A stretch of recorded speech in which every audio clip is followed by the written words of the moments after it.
साईं राम सभी भक्तों को। साईं बाबा की अनमोल बातें चैनल के माध्यम से मैं एक साईं भक्त का अनुभव शेयर कर रही हूँ। उन्होंने अपना नाम बताने के लिए मना किया है। आप उनका नाम समझ लीजिए सपना। तो ये जो सपना है वो 35 प्लस हो गई थी और इनके लिए रिश्ते ढूँढे जा रहे थे, लेकिन कहीं बात नहीं बन रही थी। बात नहीं बन रही थी का यहाँ मतलब ये नहीं कि उनमें कोई कमी थी या वो सुयोग्य नहीं थी। बात ये थी कि जैसे उन्हें जो गुण चाहिए थे अपने जीवन साथी में वो नहीं मिल रहे थे। कोई अगर समझ आता तो बात आगे नहीं बढ़ती, कहीं पत्री नहीं मिलती, कहीं घर अच्छा नहीं और कहीं कुछ यही सब हो जाता था। तो ऐसे ही करके टाइम बीतता जा रहा था और वो निराश हो रही थी। तो जब ये सब होता है तो एक लड़की के लिए बड़ा डिफ़िकल्ट होता है हमारी सोसाइटी में। अगर ये लड़का हो और उसकी एज बढ़ रही हो, वो शादी नहीं कर रहा हो तो लोग इतनी बातें नहीं बनाएँगे, लेकिन लड़की होगी तो बोलेंगे कि अरे इसको यहाँ पे नहीं करनी होगी, इसको एडजस्ट नहीं करना, कॉम्प्रोमाइज़ नहीं करना, इसको इसकी ख्वाहिशें ज़्यादा हैं, ऐसा नहीं होता और इतना टाइम क्यों लगा रहे हैं, इसी में कमी होगी, इसके घर में कुछ होगा, करना नहीं चाहती होगी, तरह-तरह की बातें।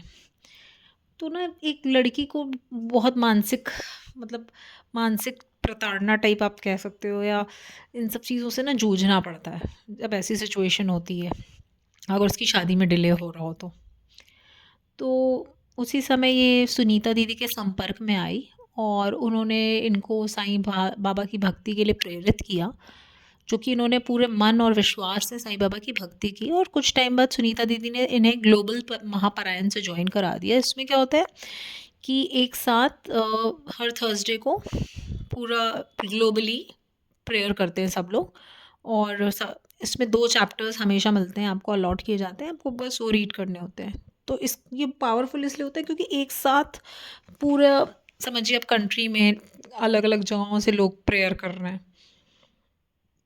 तो ये काफ़ी पावरफुल होता है। ऐसे ही करते-करते 2 साल बीत गए साईं बाबा की भक्ति में और 2 साल बाद इन्हें सुअवसर प्राप्त हुआ शिरडी जाने का। तो ये शिरडी से जैसे ही लौटी इनकी शादी फ़िक्स हो गई और शादी बहुत अच्छी जगह फ़िक्स हुई। लड़का, घर या जैसा ये अपना जो गुण चाहती थी जीवन साथी में, इन्हें वैसा मिला। कुछ टाइम बाद शादी की डेट फाइनल हुई। तो ये अपना शादी का कार्ड साईं बाबा को देने के लिए फिर से शिरडी गई, इन्विटेशन समझिए। तो हमारे में तो ऐसे भी हमारे में क्या मतलब हर ही कास्ट में होता है कि आपका जिस भी मतलब भगवान में श्रद्धा है या गुरु में श्रद्धा है तो पहला शादी का कार्ड वहीं देने जाते हैं हम। तो ये साईं बाबा को देने गई थी। तो जो अब इनकी शादी के फंक्शन स्टार्ट हुए तो जो इनका हल्दी और मेहंदी का फंक्शन था उसमें साईं बाबा ने अपनी उपस्थिति इन्हें फ़ील कराई। एक भेंट में उनका स्वरूप आया इनको इनके पास।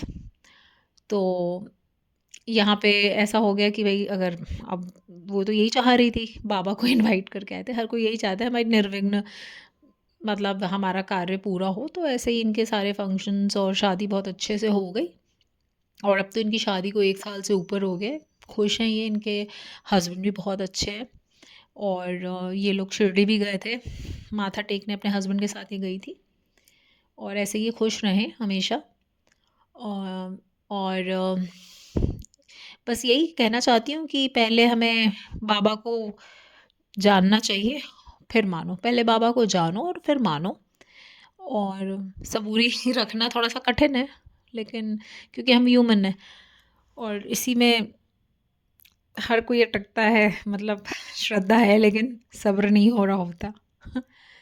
तो वो हर किसी के लिए ये ऐसा नहीं है, लेकिन हाँ ठीक है, अगर सबूरी रखते हैं तो टाइम आने पे भगवान हमारा साथ मतलब रास्ते खोल ही देते हैं। और मैं इसी के साथ में जो इनको इनके यहाँ जो बाबा जिस स्वरूप के रूप में आए थे वो अटैच कर रही हूँ पिक्चर, आप भी दर्शन कर लीजिए बाबा के। ओम साई राम।